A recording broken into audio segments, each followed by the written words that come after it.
ఓం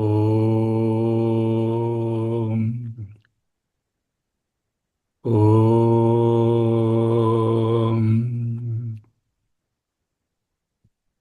ఓం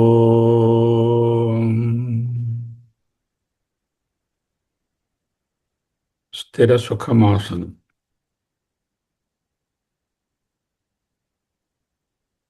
అహమస్మి. అహమస్మి. అహమస్మి.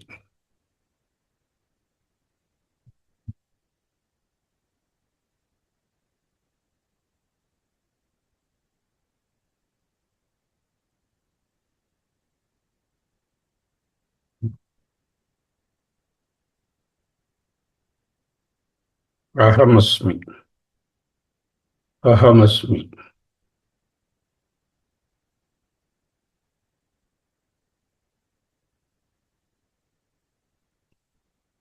అసక్తబుద్ధి సర్వత్ర జితాత్మా విగతస్పృహః నైష్కర్మ్యసిద్ధిం పరమాం సన్యాసేన అధిగచ్చతి.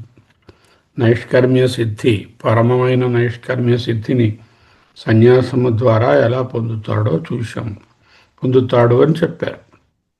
దానికి ఉండవలసిన మినిమం క్వాలిఫికేషన్స్ అసక్త బుద్ధి సర్వత్ర జితాత్మ విగత స్పృహ. నైష్కర్మ్య సిద్ధి అంటే ఏమిటో కూడా చూశాము. దీనిని సభ్యులు కూడా వాళ్ళ శక్తి మేరకు కొంతమంది విశ్లేషణ చేసి చదువుకున్న దాన్ని పెట్టారు. బాగున్నది. ఈనాడు సిద్ధిం ప్రాప్తో యథా బ్రహ్మ తథాప్నోతి నిబోధ మే సమాసేనైవ కౌంతేయ నిష్ఠా జ్ఞానస్య యా పరా. నిష్ఠా నిలిచి ఉండుట, ష్ఠా అంటే ఉండడం, నితరాంష్ఠ అంటే ఎప్పుడూ నిలిచి ఉండడం. నిష్ఠా దేని యందు? జ్ఞానం యొక్క నిష్ఠ, జ్ఞానస్య నిష్ఠ యా పరా, ఏదైతే పరమైనదో దానిని శృణు, వినుము. నిబోధమే, శృణు కాదు, నిబోధ, తెలుసుకో, ప్రకృష్టంగా తెలుసుకో, అవధారయ అని అర్థం. నా నుంచి నిబోధ. నేను చెప్తాను, విను. మళ్ళీ డీటెయిల్డ్గా భగవద్గీత అంతా చెప్తారా? చెప్పను. సమాసేనైవ కౌంతేయ. In brief I will tell you why. డీటెయిల్డ్గా చెప్పడం అయినది. ఇప్పుడు సమాసేనైవ మే శృణు. ఏమిటి వినాలి? సిద్ధిం ప్రాప్త యథా బ్రహ్మ తథాప్నోతి. సిద్ధిని పొందినవాడు ఏ విధముగా సిద్ధిని పొందాడో అదే విధముగా ఆయన బ్రహ్మను కూడా పొందినట్టే. ఈ నైష్కర్మ్య సిద్ధియే బ్రహ్మత్వము అని అర్థం. కౌంతేయ, ఓ అర్జున, జ్ఞానస్యయా, జ్ఞానము యొక్క ఏ పరానిష్టా సిద్ధిం, పరానిష్ట అయినటువంటి నైష్కర్మ్య సిద్ధిని యథా, ఏ విధముగా, ప్రాప్త మనుజుడు పొందును. తరువాత బ్రహ్మ, పరబ్రహ్మ, పరమాత్మను యథా, ఎలా, ఆప్నోతి, పొందును. తథా, విధానమును, సమాసేన ఏవ, సంక్షిప్తముగానే, మే, నా నుండి, నిబోధ, బాగా తెలుసుకును, అవధారయ. భగవానుడు 2, 3, 4, 5, 6, 9, 13, 14 అధ్యాయాలలో జ్ఞానయోగం గురించి విస్తృతంగా బోధించారు. కానీ మన వంటి శిష్యుల మీద అపారమైనటువంటి కృప కొద్దీ మళ్ళీ దానిని నిగమనం చేస్తూ, ఉపసంహారం చేస్తూ సారాంశాన్ని చెప్తాను అంటున్నారు. సిద్ధిం ప్రాప్త, సాధకుడు సిద్ధిని పొందుతాడు. ఏమిటా సిద్ధి? ముందు శ్లోకంలో చెప్పారు. ముందు శ్లోకంలో ఏం చెప్పారు? నైష్కర్మ్య సిద్ధి. ఈ నైష్కర్మ్య సిద్ధి మామూలుగా ఉండేటటువంటి జ్ఞానయోగ్యత ప్రాప్తి, మనస్సు యొక్క వైశాల్యము, మనస్సు యొక్క నైర్మల్యము, పొందడం కన్నా విలక్షణంగా ఉంటుంది. అది దాని నెక్స్ట్ స్టెప్ అంటూ అసక్త బుద్ధి సర్వత్ర జితాత్మ విగత స్పృహ నైష్కర్మ్య సిద్ధిం పరమాం నైష్కర్మ్య సిద్ధిం సన్యాసేన అధిగచ్చతి. అటువంటి సిద్ధిని ప్రాప్త, ఆ సిద్ధిని పొందినటువంటి వాడు. సిద్ధి అంటే చిత్తశుద్ధి, జ్ఞానయోగ్యత అనేటటువంటి కర్మయోగం ద్వారా పొందిన సిద్ధి కంటే విలక్షణమైన నైష్కర్మ్య సిద్ధి అని తెలుసుకోవాలి. ఓకే. కర్మయోగాన్ని పాటించడం ద్వారా చిత్త వైశాల్యత, చిత్త నైర్మల్యము, చిత్త ఏకాగ్రత, చిత్తశుద్ధి అనే వాటిని పొందినవాడు ముందు శ్లోకంలో చెప్పిన విధంగా నైష్కర్మ్య సిద్ధిని పొందుతాడు. ఆ నైష్కర్మ్య సిద్ధి పొందడం వలన ఏమిటి నెక్స్ట్? బ్రహ్మ ఆప్నోతి, బ్రహ్మను కూడా పొందుతాడు. నైష్కర్మ్య సిద్ధియే బ్రహ్మము. జ్ఞానయోగం ద్వారా బ్రహ్మను పొందుతాడు. కర్మయోగం ద్వారా చిత్తశుద్ధి పొందితే జ్ఞానయోగం ద్వారా బ్రహ్మను పొందుతాడు అంటే ఈయన గారు వేరు, బ్రహ్మగారు వేరు, ఆయన ఎక్కడో ఉన్నారని కాదు కదా. తను వేరు కాదనే ఐక్య జ్ఞానాన్ని పొందుతాడు. ఆత్మజ్ఞానము రెండు ఆశ్చర్యకరమైన విషయాలను బోధిస్తుంది. ఏమిటది? నువ్వు వెతికే శాంతి, భద్రత, సుఖము, ఆనందము బయట లేవు. Fundamental, very fundamental understanding. నీవు ఎండమావులలో నీరు వలె బయట వెతికితే ఎప్పటికీ ఎండమావిలో నీరు ఉండదు. అలాగే శాంతి, భద్రత, ఆనందము, సుఖము, సంతోషము అనేటటువంటివి బయట లేవు. ఇంకొకటి, నువ్వే మూర్తీభవించిన శాంతి, భద్రత, ఆనందాల స్వరూపము. ప్రపంచోపశమం శాంతం శివం అద్వైతం చతుర్థం మన్యంతే స ఆత్మా స విజ్ఞేయ.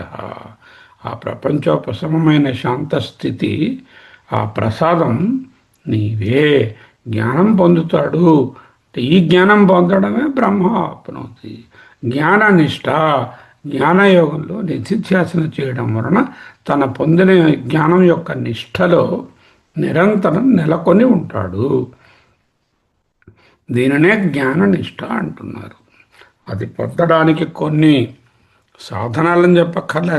సిద్ధించిన మోక్షాన్ని పొందడానికి వేరే సాధనాలు అక్కర్లేదు. కొన్ని సల్లక్షణాలు కావాలి. ఆ సల్లక్షణాలు మాటికి చెప్పారు. ముందు స్థితప్రజ్ఞ లక్షణాలని చెప్పినప్పుడు చెప్పారు, తర్వాత గుణాతీత స్థితి అని చెప్పినప్పుడు చెప్పారు. మళ్ళీ ఇంకొకసారి సమాసేన ఇవ సంక్షిప్తంగా వాటి గురించి నా నుంచి నీ బోధ బాగా తెలుసుకో. రేపటి నుంచి వచ్చేటటువంటి శ్లోకాలు ఒక 6 శ్లోకాలు ఉంటాయి. ఈ 6 శ్లోకాలు అద్భుతమైనటువంటి సమరీ ఫర్ జ్ఞాననిష్ట. ఈ జ్ఞాననిష్టలో నిలబడి ఉండడానికి ఈ లక్షణాలను కలిగి ఉండడం అత్యంత ఇంపార్టెంట్ అయినటువంటి సాధనాలు.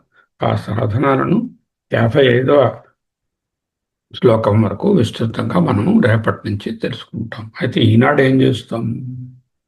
ఈ శ్లోకాన్ని జాగ్రత్తగా విశ్లేషించుకుంటాం. సిద్ధిం ప్రాప్తో యథా బ్రహ్మ తథాప్నోతి నిబోధమే సమాసేనైవ కౌంతేయ నిష్టా జ్ఞానస్య యా పరా.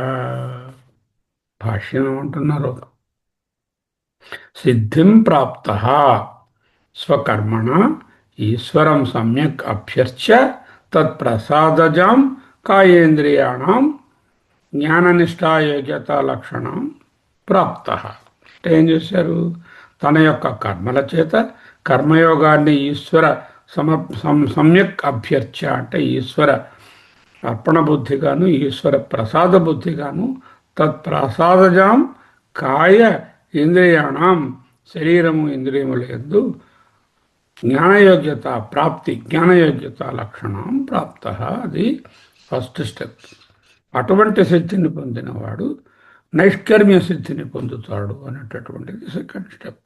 దీనినే సిద్ధిం ప్రాప్త అన్నారు. సిద్ధిం ప్రాప్త ఇది తదనువాద ఉత్తరార్థ. దాని తర్వాత చెప్పినటువంటి సిద్ధిం ప్రాప్త అన్నది సెకండ్ పార్ట్, ఉత్తరార్థ. కిం తదుత్తరం యథార్థానువాద ఇది ఉచ్యతే. సిద్ధిని పొందినవాడు అని గడచిన శ్లోకంలో చెప్పినటువంటి ఆ వచనాన్ని తిరిగి చెప్పుటకు ఏమిటి ప్రయోజనము? తరువాత విషయాన్ని ఆరంభించడమే. దేని కొరకై సిద్ధిం ప్రాప్త అని మరల వచనం చెప్పబడినదో ఆ ఉత్తర గ్రంథం ఏమిటి అంటే చెప్పబోతున్నారు.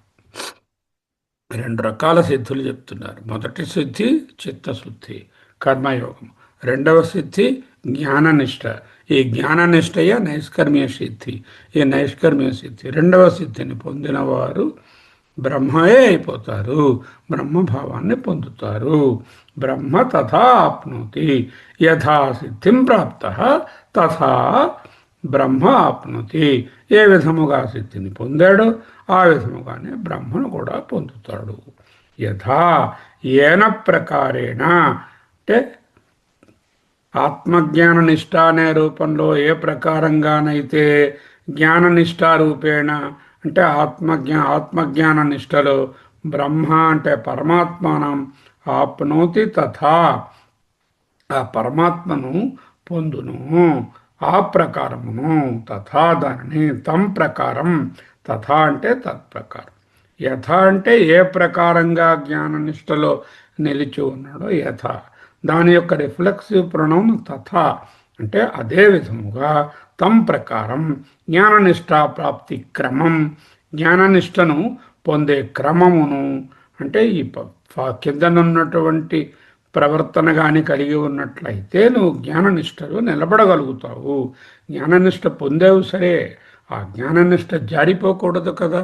తత్వాద్ అప్రచ్యుతో భవేత్ కదా.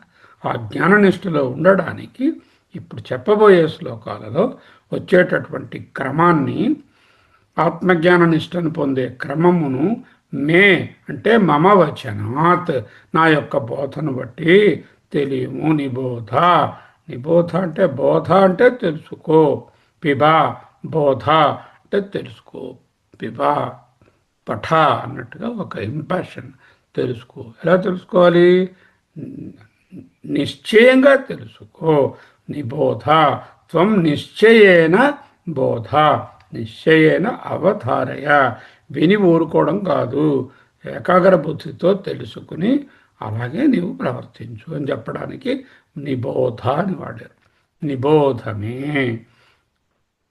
అవతారిక. కిం విస్తరేణ ఏమి చాలా డీటెయిల్డ్గా మళ్ళీ 700 శ్లోకాల భగవద్గీత చెప్తారా? ఇతి అంటే ఆహా చెప్పబడుతుంది. నా నేను డీటెయిల్డ్గా చెప్పబోయేది లేదు. ఆ క్రమాన్ని విస్తారంగా చెప్పబోతున్నారా భగవంతుడు? అబ్బే విస్తారంగా కాదు అంటూ భగవానుడు చెప్తున్నాడు. కౌంతేయ ఓ సాధక, యథా బ్రహ్మ ప్రాప్నోతి ఏ ప్రకారముగానైతే పరమాత్మను పొందును తథా ఆ ప్రకారాన్ని నిబోధ అంటే తెలుసుకో. అవధారయ ఇది అనేన యా ప్రతిజ్ఞాతా బ్రహ్మప్రాప్తి తాం ఇదంతయా దర్శయితుం ఆహా. దర్శయితుం అంటే తుమున్ ప్రత్యయం, దానిని చూపించడానికి, పరమాత్మ ప్రాప్తిని బోధించడానికి. ఇదంతయా దర్శయితుం ఈ విధముగా అంటూ చూపించడానికి ఆహా చెప్పబడుతుంది. డీటెయిల్డ్గా చెప్తారా? చెప్పరు.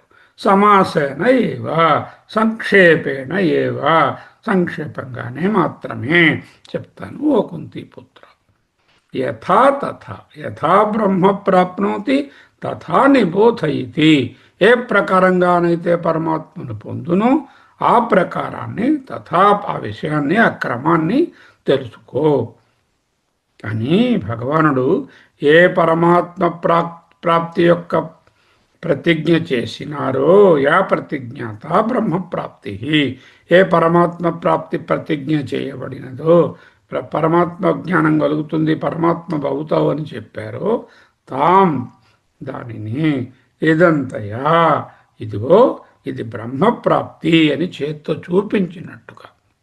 ఇదంతయా అంటే ఇదిగో ఇలా ఉంది అని చెప్తాం కదా మనం ఏదైనా వస్తువు చూపించి.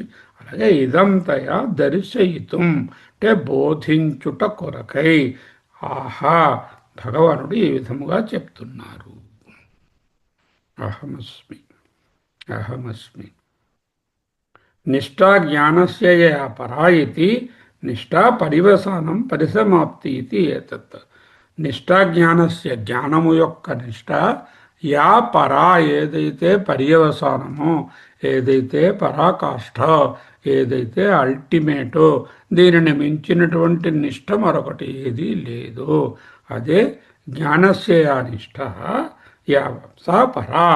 అటువంటి సర్వోత్కృష్టమైన నిష్ట ఏది గలదో ఆ నిష్ట అంటే ఏమిటి? నిష్ట పర్యవసానం, పరిసమాప్తి అంటే సర్వము విలీనమై ఉండుట. పరిసమాప్తి ఫలరూపమైనటువంటి మోక్షమును చెందుట అని అర్థం. అంటే మోక్షం ఫలమా? బే కాదు, తెలుసుకోవడమే, అందులో ఉండడమే మోక్షం. కర్మ వలనే ఫలము అనగానే పెరిషబుల్, వచ్చిపోతుంది, కొన్నాళ్ళకు పోతుంది. ఇక్కడ ఫలం అంటే నిరంతరం అందులో ఉండడమే. అక్కడ ఫలమని చెప్పినా కూడా నిజానికి అది ఫలము కాదు. పూర్వపక్షం అంటున్నారు, కస్య దేని యొక్క నిష్ట? సిద్ధాంతం.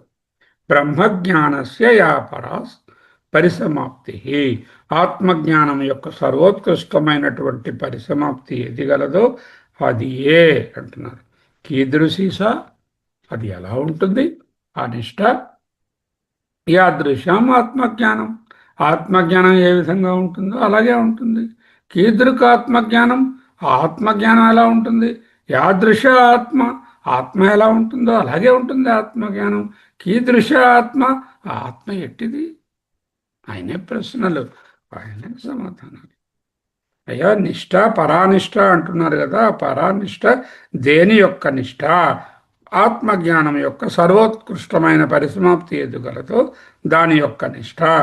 కీదృశ సా, అది ఎలా ఉంటుంది అంటే ఆత్మజ్ఞానం ఎలా ఉంటుందో అలాగే ఉంటుంది. యాదృశం ఆత్మజ్ఞానం, ఆత్మజ్ఞానం ఎలా ఉంటుందండి? కీదృశి తక్, కీదృక్ తక్, ఆత్మజ్ఞానం ఎలా ఉంటుంది? యాదృశ ఆత్మ, ఆత్మ ఎలా ఉంటుందో ఆత్మజ్ఞానం, ఆత్మ ఆత్మ వేరు, ఆత్మజ్ఞానం వేరు, రెండు ఉండవు కదా. కీదృశ అసౌ, ఆ ఆత్మ అసౌ, ఆ ఆత్మ కీదృశ, అది ఎలా ఉంటుంది అని అడిగారు మళ్ళీ పూర్వపక్షం. యాదృశో భగవతా ఉక్త ఉపనిషద్వాక్యై చ న్యాయత. ఆత్మ ఎలా ఉంటుందని మళ్ళీ అడుగుతున్నావు ఏమిటయ్యా? ఇదంతా విన్నావు, మళ్ళీ ఆత్మ ఎలా ఉంటుందని అడుగుతున్నావు. ఏ విధముగా భగవతా ఉక్త, భగవాను చే చెప్పబడినదో, భగవద్గీత యందు ఉపనిషద్వాక్యై ఉక్త, ఉపనిషద్వాక్యాల యందు చెప్పబడినదో, చ మరియు న్యాయత చ అంటే యుక్తితో కూడా తెలుసుకోబడినదో. అందుకే చూడండి, మాండుక్యోపనిషత్తులో శబ్ద ప్రమాణం ద్వారా తెలుసుకుంటున్నాము. శృత్యా జీవ సృష్టి నిషేధ, యుక్త్యా జీవ సృష్టి నిషేధ, అవి చెప్పుకుంటూ శాస్త్ర ప్రమాణాలు. ఇది వేదంలో వేదాంతమందు నిశ్చయంగా చెప్పినటువంటిది అంటూ మూడు ప్రమాణాలు. ఒకటి, భగవద్గీతలో చెప్పిన భగవానుడు చెప్పిన విధముగా ఆత్మ ఉండును, అంతేనా? కాదు. ఉపనిషద్ వాక్యములలో చెప్పిన విధముగా నుండును, అంతేనా? కాదు. ఇదేదో థియరిటికల్ నాలెడ్జ్ కాదు. ఏదైతే యుక్తితో న్యాయంతో తర్కంతో నీవు తెలుసుకోగలవో ఆ విధంగా ఆత్మ ఉండును. ఆత్మ ఎలా ఉండును అంటే ఆత్మ ఇలా ఉండును అని చెప్పి. నన్ను విషయాకారం జ్ఞానం నా విషయో నాపి అకారవాన్ ఆత్మ ఇష్యతే క్వచిత్. మంచి ప్రశ్న వేశారు. అంటే ఏమిటి? జ్ఞానం అంటే సవిశేష జ్ఞానం కదండి, వస్తు జ్ఞానం కదండి. అదిగో టేబుల్ మీద ఉన్న వస్తువులు, ఇంట్లో ఉన్న వస్తువులు, మనుషులు, అనుభవాలు సవిశేషంగా తెలియడం కదా జ్ఞానము. ఆత్మకు విశేషాలు లేవు, రూపం లేదు, నామం లేదు అంటున్నారు. అటువంటి జ్ఞానాన్ని పొందుతాడు అంటున్నారు కదా, ఎలా పొందుతారు? అది విశేష జ్ఞానం కాదు కదా. నన్ను అవును, కానీ విషయాకారం జ్ఞానం. జ్ఞానం అంటే ఏమిటి? జ్ఞేయం, ఆబ్జెక్ట్ యొక్క విషయం యొక్క ఆకారము, నామరూపములు ప్రకారంగా, గుణాలు ప్రకారంగా తెలుసుకునేటటువంటిది సవిశేష జ్ఞానం. ఆ విషయము లేక జ్ఞేయం యొక్క ఆకారాన్ని పొందిన బుద్ధివృత్తిలో ప్రతిఫలించే చైతన్యానికి జ్ఞానం అంటున్నారు. మీరు ఏదైనా ఒక వస్తువుని చూశారు, ఆ వస్తువుని చూసినప్పుడు ఇది కుండ, ఇది బండ, ఇది మనిషి, ఇది రిలేటివ్ అని తెలుసుకునేటటువంటి బుద్ధివృత్తి బుద్ధి యందు ప్రతిఫలిస్తే చైతన్యము చేతనగా మారితే ఆ ప్రతిఫలించినటువంటి చైతన్యానికి అంటే లేక చేతనకే జ్ఞానమనే వ్యవహారం కదా, కానీ ఆత్మ విషయం కాదు కదా. ఆత్మ విషయం అవుతే ప్రతిఫలనం తెలుస్తుంది, చేతనగా తెలుస్తుంది. పైగా ఆత్మ ఆకారము కలది అని ఏ ఉపనిషత్తులోనూ ఎక్కడా అంగీకరించలేదు కదా. ఆత్మజ్ఞానము ఆత్మ యొక్క రూపము గలది అని చెప్పుట పొసగదు.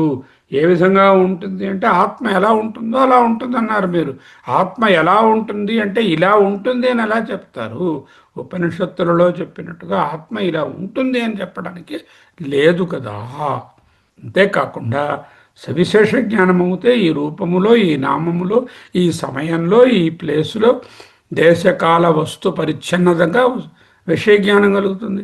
ఆత్మదే ఒక ప్రదేశంలో ఉందని చెప్పడానికి లేదు, ఒక సమయానికి నిర్ధారితమైనటువంటి చెప్పడానికి లేదు, ఒక రూపంగా ఉంటుందని చెప్పడానికి లేదు, ఒక లక్షణాలు కలిగి ఉంటుందని చెప్పడానికి లేదు. అది జ్ఞేయం కాదు, నానోమాక్ట్. దానిని ఆత్మ ఎలా ఉంటుందో అలా ఉంటుంది నిష్ట అన్నారు మీరు. ఆత్మ ఎలా ఉంటుంది? ఆత్మ ఇలా ఉంటుందని తెలిసే అవకాశమే లేదు కదా. ఆత్మ ఆకార నామరూపాలకు అతీతంగా ఉండేటటువంటి తత్వం అని ఉపనిషత్తులు చెప్తున్నాయి కదా. చదవలేదాయ్యా శ్వేతాశ్వతర ఉపనిషత్తు? దాంట్లో నన్ను ఆదిత్యవర్ణం అని, భారూపహ అని చాందోగ్యోపనిషత్తులోను, స్వయం జ్యోతి అని జ్యోతిర్బ్రాహ్మణం బృహదారణ్యకంలోను ఇది ఆకారవత్వం ఆత్మన శ్రూయతే. ఆత్మకు కొన్ని లక్షణాలు చెప్పారు. సూర్యప్రకాశం కనపడుతున్నదా? అలాగే ఉంటుంది. అంటే అదే అని కాదు, అలాగే ఉంటుంది.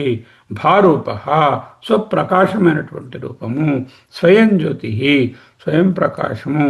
ఇటువంటి ఆత్మ యొక్క ఆకార నిర్వచనాలు కూడా ఉన్నాయండి. ఆకారాన్ని ఆత్మకు నిర్వచించలేదన్నారు కదా.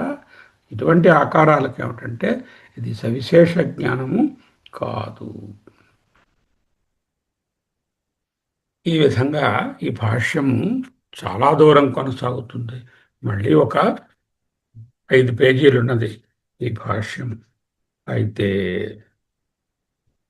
దీనిని ఇంకొక సమయంలో పూర్తిగా మనము 5 పేజీలను పెట్టుకొని ఒక గ్రంథి శ్లోకంగా ఈ శ్లోకాన్ని ఇంతకు ముందు అనుకున్నట్టుగా ఉన్నటువంటి 48వ శ్లోకాన్ని, 50వ శ్లోకాన్ని రెండింటినీ గ్రంథి శ్లోకంగా రెండు లేక 4 క్లాసుల్లో చెప్పుకోవలసి ఉంటుంది. ఇక్కడ ఒక ముఖ్యమైన మాట చెప్తున్నారు.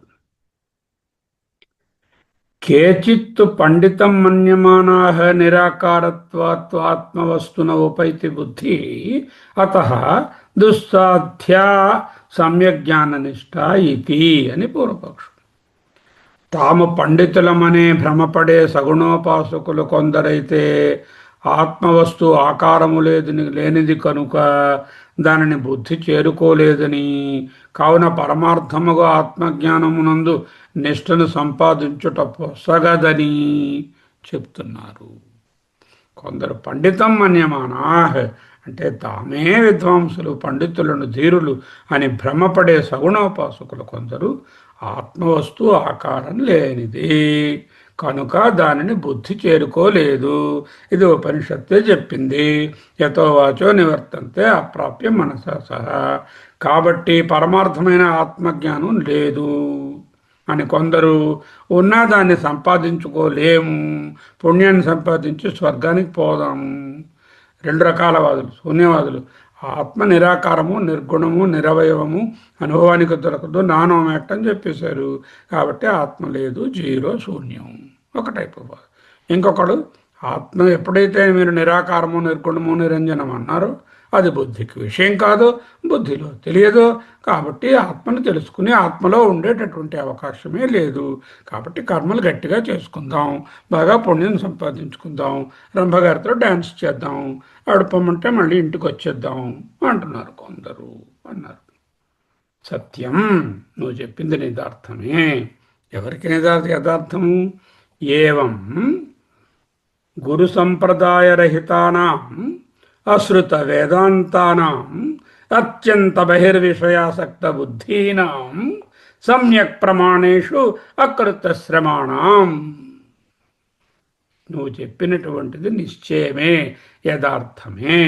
గురువు సాంప్రదాయము యోగ్యమైన విధంగా జ్ఞానాన్ని విద్యార్థికి అందించడం గురువుగారు అనేటటువంటివి లేనట్టి, వేదాంతాలను శ్రవణము చేయనట్టి, సుతరాము బాహ్యమునందరి శబ్దాది విషయాలలోనే తగులుకున్నటువంటి బుద్ధి గలవారికి పరమార్థమగు ప్రమాణము ఉపనిషత్తు గీత ఇత్యాదుల యందు పరిశ్రమను చేయని వారికి జ్ఞాననిష్ట పొసగదు.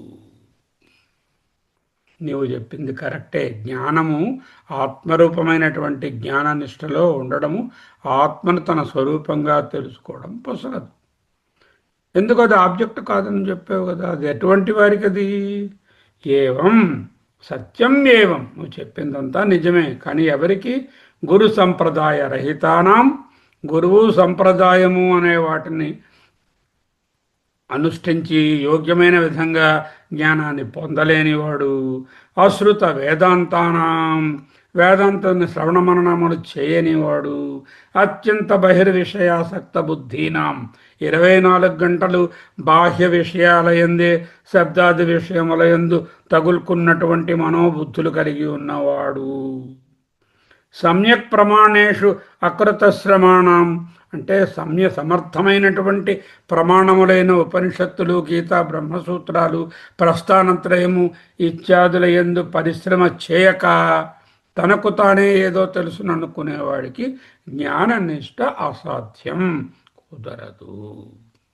సరే తూ, కానీ తద్విపరీతానాం, దానికి వ్యతిరేకంగా లౌకిక గ్రాహ్య గ్రాహక ద్వైత వస్తుని సద్బుద్ధి నితరాం దుస్సంపాద్య ఆత్మ చైతన్య వ్యతిరేకేణ వస్త్వంతరస్య అనుపలబ్ధే.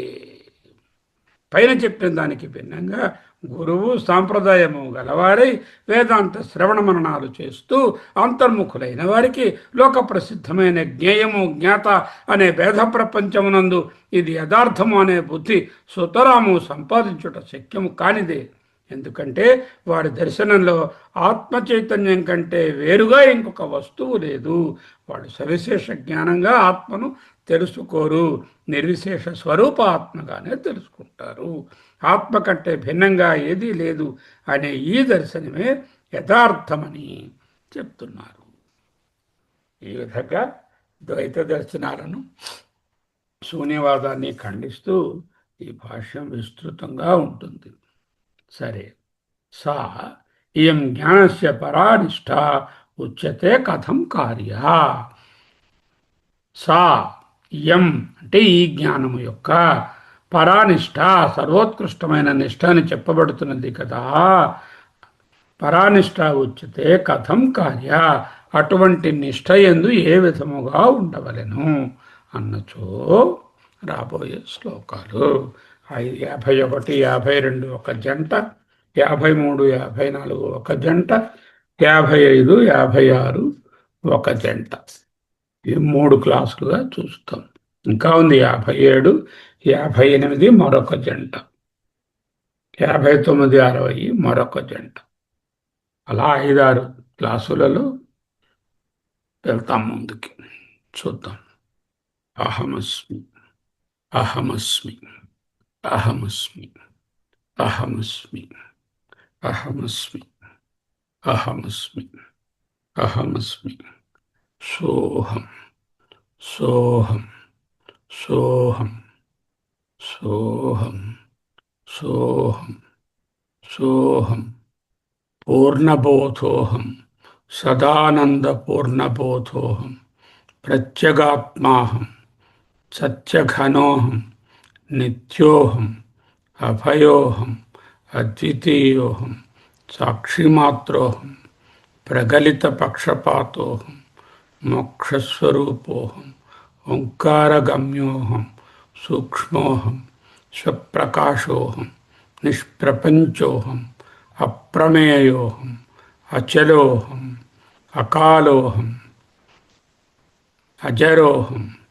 అమరోహం అమృతస్వరూపోహం నిరవయోహం, నిరుపమోహం, నిష్కలంకోహం. అహమస్మి, అహమస్మి, అహమస్మి. స్వస్తి.